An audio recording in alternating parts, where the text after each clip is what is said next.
today we're going to talk about making some clay owls out of slabs. So a lot of you have worked with clay before with us in the art room, and usually we use this gray clay that is simply just dirt. Sorry for the bell. Simply just dirt and water, and the clay has been dug out of the ground. And this clay, once we work with it, we let it dry, and then we have to put it in the kiln. The kiln is our clay oven, and it's not like your oven at home. Our kiln gets up to like 2,000 degrees. So once this is fired in the kiln, it comes out white. So once you finish your owl, we will let it dry, and when it's dry enough, we'll fire it, and then you will get to glaze it, and it will be white. So starting out, we're working with a clay slab. A slab is simply a flat piece of clay that's been rolled out, and we have a slab roller, which is the machine in the back with the big blue wheel, and that helps us roll flat pieces of clay very consistently so they're all even, and it takes the work out for you for having to use a rolling pin. So let's get started with our owl. I have asked you to, or if you haven't yet, I would like for you to make a sketch of the owl you want to create. I have tons of pictures and printouts that might be at your table, and owls can be all different sizes, but generally they have wings and feathers. They usually have really large eyes, kind of exaggerated eyes. They're nocturnal animals, so their eyes are a lot larger so they can see critters at night. But you can see there's lots of different details and textures to these different owl drawings, and there's some back here as well. So you can choose how you want to design your owl. I started with a sketch for mine right here, and I want to show you how we can get started making that, okay? So you'll have some kind of slab mat. It might be just a plain piece of construction paper. It could be an actual slab mat that looks like this, okay? And then you're going to get a flat slab of clay. And then you need a lid, a circular lid like this. We're going to actually cut around the circle to make the shape of our owl. And try your best to use as much of the clay as possible. So I'm going to put this circle right over to the edge like that. And then I'm going to trace around it. I'm going to move the circle. Now, do you notice I didn't have room for the full circle, but this is actually okay, and I'm going to show you why. All right, and then I'm going to finish cutting this out, and I'm simply just using a clay pencil, and it doesn't have to be sharpened. You don't want it to draw on the clay or the slab mat. You simply just want to use it to cut, okay? So then I have this shape. You want to set your pieces over to the side. Any extra scraps, don't ball them up yet because we might use them again. Then you're going to do some smoothing. So I'm going to take my finger and just go around the edges where it may be a little bumpy or where I cut it. Anytime you cut a piece of clay and draw that line, you really want to use your finger to run over the edge to smooth it. If not, it will be really sharp when it dries and is fired. And anytime with clay, there's like a wrinkle or a scratch, whatever you leave there will be there. Scratches and wrinkles will not magically disappear. So we want to take the time to really smooth out the clay and get rid of any wrinkles that you don't want or texture. Okay, so now that I've smoothed it, I am actually now going to take the two side flaps and simply fold them over like this. Ta-da! All right, and you can fold them whatever angle you want. If you want it less and you want more body, less wing, you could kind of fold them like that. If you want more, you could fold it in like this. It's kind of up to you how you want your owl to end up being. I'm gonna go back to my original fold. I'm gonna smooth out those wrinkles that I made and smooth out the bottom. But if you ever make a mistake and you don't like it, you just smooth it back out. Your tool, the best clay tool is actually just your finger. And our clay is wet enough that you really shouldn't have to use much water for your smoothing. The longer you work with your clay, it will start to dry out a little bit. Okay, now you see the bottom of my owl? If I don't really love the shape, I can always trim it a little bit. You just want to be careful not to take too much clay away. Or look, I could also use that lid again if I want to trace around it for the circle.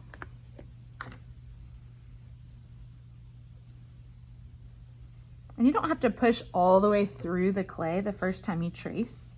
You just need to make the mark and it will cut through. And then now I need to smooth again. I can even flip it over. I can smooth these wrinkles out.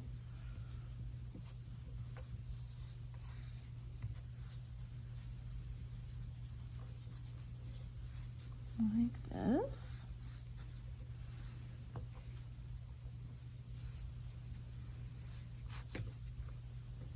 And it may seem like smoothing takes a long time, but it is so worth it in the end. It makes your clay look really nice and that you paid really close attention to detail. Okay, now I need to add the head.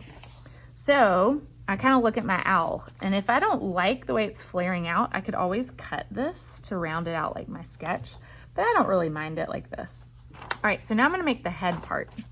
So that's where these scraps come in handy from what was left, and I can draw the shape that I need to. So the bottom part was kind of curved, and try to go right to the edge of your clay so you don't waste clay, because someone else may want to use your scraps. So I started with this part. I'm gonna do like the W first, and then I'm gonna add in my ears. Okay, so I can cut that out. You don't have to do this shape. You could simply do a rectangle and cut that out and put it here.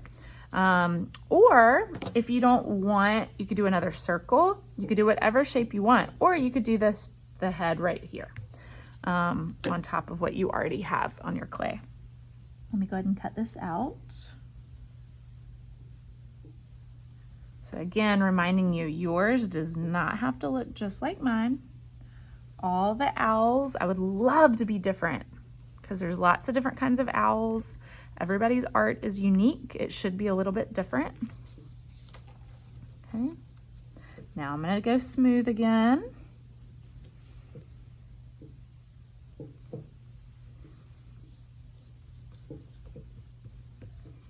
I'm gonna turn it over. You can also kind of tap in at the sides if that's helpful for a rough edge. Smooth, smooth, smooth. And you can use one side or the other if you like it better. Like the back maybe is a little bit nicer looking. Okay, and then look, that is gonna end up going right here, okay?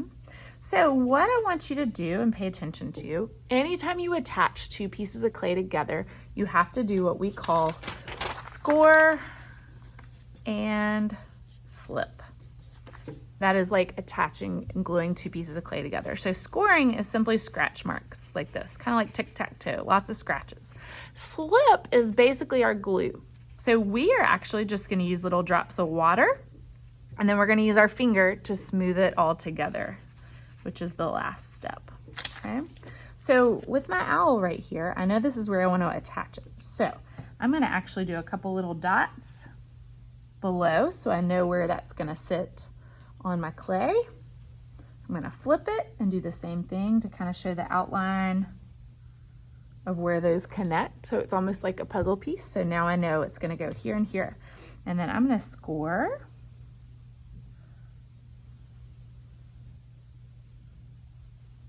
Scratch marks, scratch.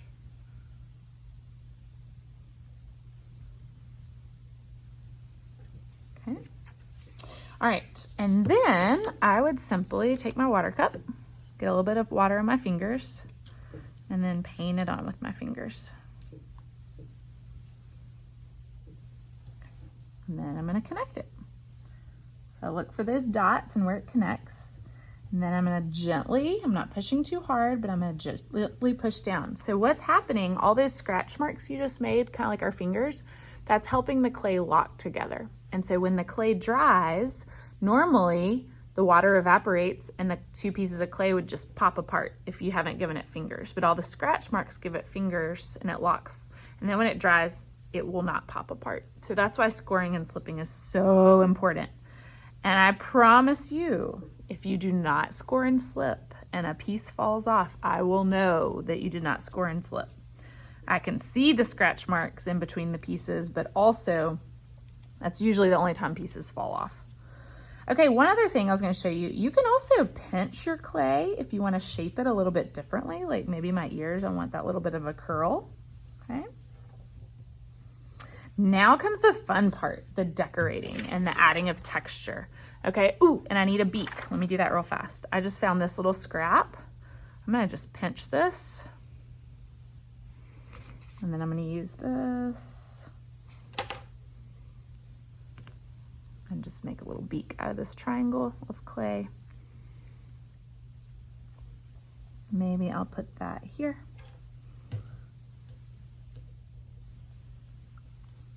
So I know I'm scoring right there and here.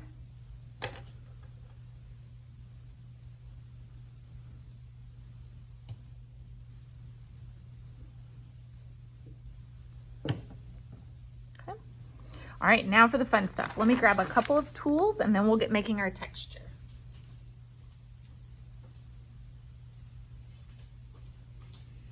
Okay, so some things that might be helpful are old marker caps or random tools like this, or even a clay pencil that doesn't have an eraser anymore. All right, and what I'm gonna do is actually use this marker cap, and I'm gonna gently press into the clay like this. You don't wanna press too hard because you don't want it to cut through. And then I'm gonna use the tip of my pencil and make a little eye. And then maybe I'll even do another eye circle around because owls have huge eyes. And that shape I kind of just made up. I do wanna smooth out a little bit. I don't want that to end up being rough.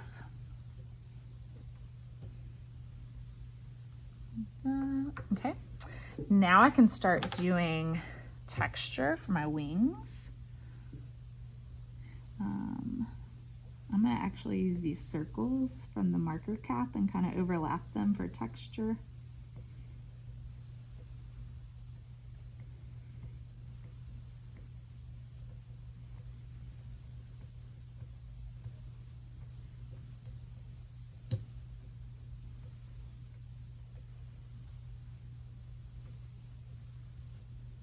And I'm not pushing down too hard. I don't want it to cut through my clay.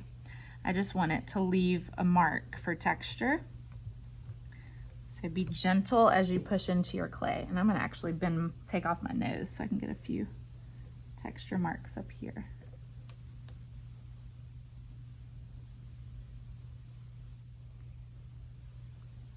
Reattach. There. Okay, now I could do some texture on my wings.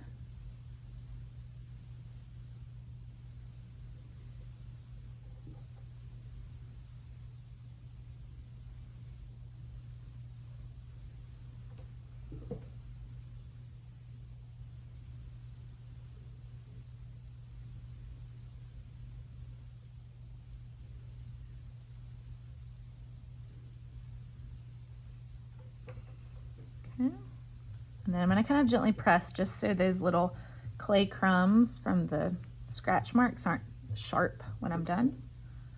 And then if I want to add any other details, I can just draw those in.